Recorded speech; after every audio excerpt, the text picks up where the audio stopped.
ন্যাড়া মাথা, হাতে বেলের লাঠি, ঠিক যেন নদের নিমাই গো। ওর মুখে মা ডাক শোনার জন্য তো ব্যাকুল হয়েছিলাম আমি। এই পৈতে কথাটার অর্থ কি আচার্য?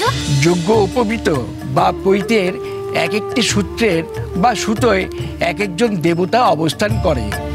প্রথম তন্তুতে ওঙ্কার, দ্বিতীয় তন্তুতে অগ্নি, তৃতীয় অনন্তনাগ, চতুর্থে চন্দ্র, পঞ্চমে পিতৃগণ,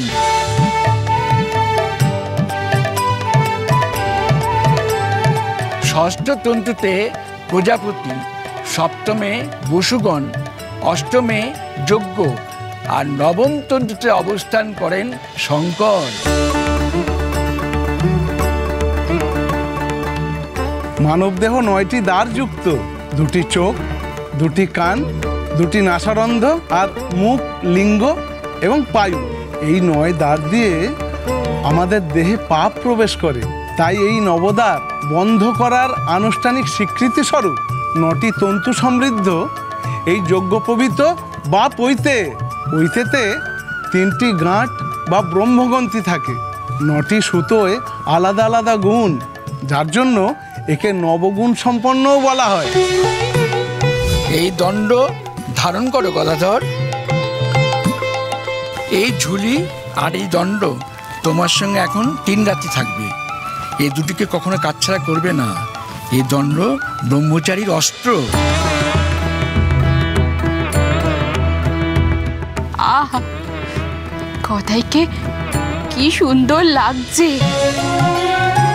পরনে গেরুয়া বসন, ন্যাড়া মাথা, হাতে বেলের লাঠি, ঠিক যেন নদের নিমাই গো। ওর মুখে মা ডাক শোনার জন্য তো ব্যাকুল হয়েছিলাম আমি। কিন্তু ওর মুখে মা ডাক আমার আর এই জন্মে শোনা হবে না।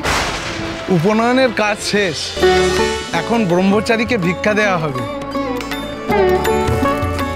যারা ভিক্ষা দেবেন তারা ভিক্ষা পাত্র নিয়ে আসুন, আর গদায়ের যে ভিক্ষে মা হবে তিনি আগে ভিক্ষা দেবেন।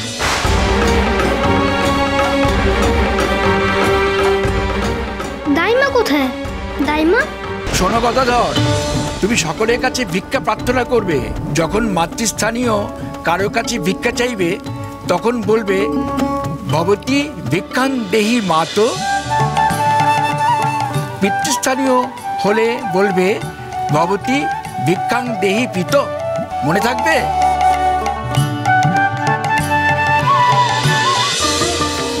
ভক্তির সাগর, সোম থেকে রবি প্রতিদিন বিকেল 5:30টায় স্টার জলসায় ও ডিজনি প্লাস হটস্টারে।